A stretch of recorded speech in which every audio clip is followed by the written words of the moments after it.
Lincoln was born on February 12, 1809, in a backwoods cabin in Kentucky, near Hodgenville, in what is now LaRue County. His father, Thomas Lincoln, was descended from a weaver who had arrived in Massachusetts from England in 1637, and the family all seem to have been small farmers who migrated steadily south and west. About Abraham's mother, Nancy Hanks, little is known, and she died when Abraham was 9 years old. Both parents were virtually illiterate. There were 3 children: Sarah, who died in 1828, Thomas, who died in infancy, and Abraham. Family life in a backwoods cabin without a female presence was grim indeed, and Thomas soon remarried. Sarah Bush Johnston was a widow with 3 children of her own, who loved and cared for the Lincoln children and became a major influence in Abraham's life. His earliest memories were of himself as a 3-year-old, helping his father to plant seeds, and later, at about the age of 8, he was taught to handle an axe to cut fuel and building timber. His schooling was scant and irregular. He later said that he probably spent no more than a year of his life in education.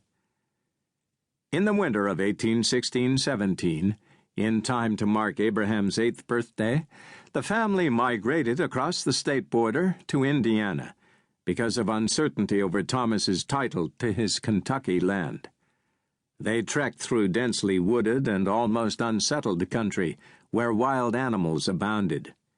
Here Lincoln spent the next 14 years of his life as he grew to manhood, helping his father thin the woods and break the land.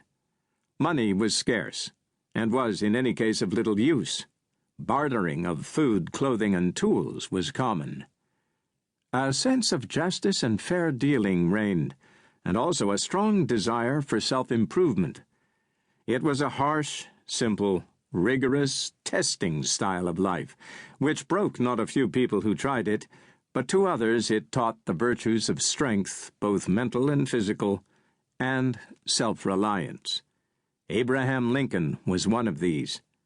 He grew tall, lean, and strong, but also conceived a desire to learn, and devoured any books he could find. Among those which left a particularly deep impression on him were A Life of George Washington and other works on American history, as well as classics such as Robinson Crusoe, Pilgrim's Progress, and Aesop's Fables. Where Lincoln got this urge from in the midst of this primitive lifestyle and his illiterate family is one of the great puzzles of his early life. He was also droll, quick-witted, and honest, a definite character who readily attracted friends. At the age of 18, he found an outlet for his restlessness when he and a friend built a flatboat, filled it with farm produce, and glided down the Ohio and the Mississippi to New Orleans, 1,000 miles away. Here they sold the produce and the boat and took the steamboat home. This was Lincoln's first sight of a great cosmopolitan city. It was also his first encounter with slavery, and the great slave market in New Orleans, with its spectacle of chained men, women, and children, was something he never forgot. In 1830, the Lincoln family was once again on the move, this time to the Sangamon River district of Illinois, of which they had heard glowing reports.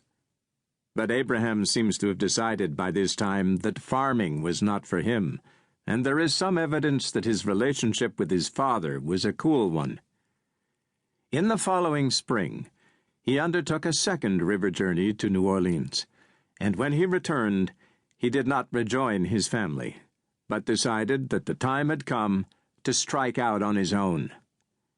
At the age of 22, he settled in the hamlet of New Salem, where he tried a succession of jobs: clerk, storekeeper, surveyor, and postmaster.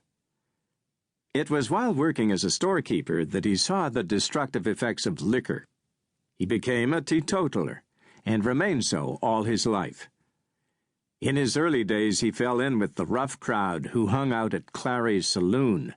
They were known as the Clary's Grove Boys, and Lincoln showed he was the match of any of them at running or fighting.